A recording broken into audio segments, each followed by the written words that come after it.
पहलगांव में पर्यटकों पर हमला हुआ था, आतंकी हमला हुआ था।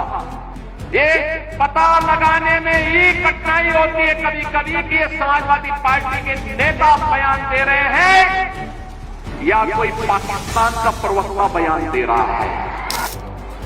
पूरा देश पार्टी लाइन से ऊपर उठ करके एक साथ इस घटना की निंदा कर रहा है और समाजवादी पार्टी के लोग इस प्रकार का दुर्भाग्यपूर्ण बयान देते हैं। प्रधानमंत्री मोदी जी के नेतृत्व में आतंकवाद का नेस्तनाबूद करने के संकल्प के साथ आगे बढ़ना चाहिए। ये लोग जो परिवारवादी हैं, जिनकी सोच केवल अपने परिवार तक सीमित है, जाति का नारा देते हैं, लेकिन जब सत्ता में आते हैं तो तुष्टीकरण की नीतियों की पराकाष्ठा को पूरी करते हुए केवल अपने परिवार के विकास की बात करते हैं, अपने परिवार तक सीमित रह जाते हैं।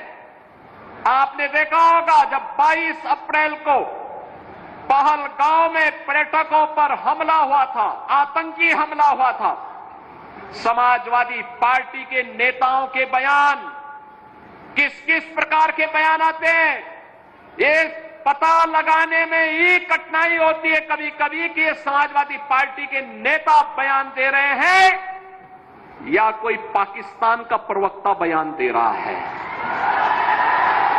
ये पता लगाने में ही कठिनाई हो जा रही है। आपने कल समाजवादी पार्टी के एक पदाधिकारी का मुंबई में दिया गया बयान देखा होगा। इससे पहले कानपुर का एक नौजवान अपने परिवार के साथ गया था पहलगांव, स्वर्गीय शुभम द्विवेदी की निर्मम हत्या कर दी गई। जब पत्रकारों ने समाजवादी पार्टी के अध्यक्ष से पूछा कि आप समाजवादी पार्टी आप वहां क्यों नहीं गए, तो उन्होंने कहा कि हमारी पार्टी का थोड़े था। कितना दुर्भाग्यपूर्ण और शर्मनाक बयान है। बहनों और भाइयों, देश की संवेदना होनी चाहिए अपने नागरिकों पर। पूरा देश पार्टी लाइन से ऊपर उठ करके एक साथ इस घटना की निंदा कर रहा है और समाजवादी पार्टी के लोग इस प्रकार का दुर्भाग्यपूर्ण बयान देते हैं, इस प्रकार का दुर्भाग्यपूर्ण बयान देते हैं। पहलगांव की घटना में उनका एक राष्ट्रीय महासचिव बयान देता है, कहता हिंदू ने ही हिंदू को मारा है, यानी पाकिस्तान को क्लीन चिट देने की कुत्सित चेष्टा। उनका एक सांसद उससे भी घटिया स्तर का बयान देता है। बहनों और भाइयों, जब भी जातिवाद की राजनीति होगी, जब भी विभाजनकारी राजनीति होगी, तो तुष्टीकरण की पराकाष्ठा को पार करते हुए आपकी सुरक्षा के साथ ऐसे ही खिलवाड़ करने का कुत्सित प्रयास करेंगे जैसे वर्तमान में कुछ कांग्रेस के नेता और समाजवादी पार्टी के नेता कर रहे हैं। हमें एक स्वर से निंदा करनी चाहिए। आतंकवाद के खिलाफ देश की लड़ाई प्रधानमंत्री मोदी जी के नेतृत्व में 144 करोड़ के भारत को एक स्वर से लड़ना चाहिए।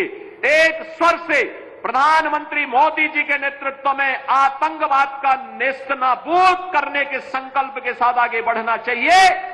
इस संकल्प के साथ अगर हम आगे बढ़ेंगे तो जैसे 10 वर्ष में आपने देश से आतंकवाद को, नक्सलवाद को, उग्रवाद को समाप्त होते हुए देखा होगा, ऐसे ही जो थोड़े तत्व सिर उठाने का प्रयास कर रहे हैं, इनके भी जहन्नुम में जाने के दिन बहुत शीघ्र सामने दिखाई देंगे। और इसीलिए बहनों और भाइयों, आज हम सब आपके बीच इसी बात को लेकर के आए हैं।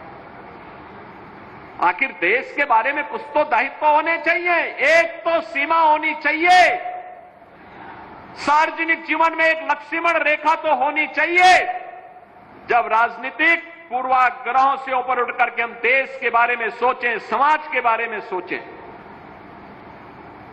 जनता जनार्दन के बारे में सोचें, लेकिन उस संकुचित सोच के साथ कार्य करने वाले लोगों से उम्मीद नहीं की जा सकती। उनसे ये उम्मीद नहीं की जा सकती। उनके समय में विकास नहीं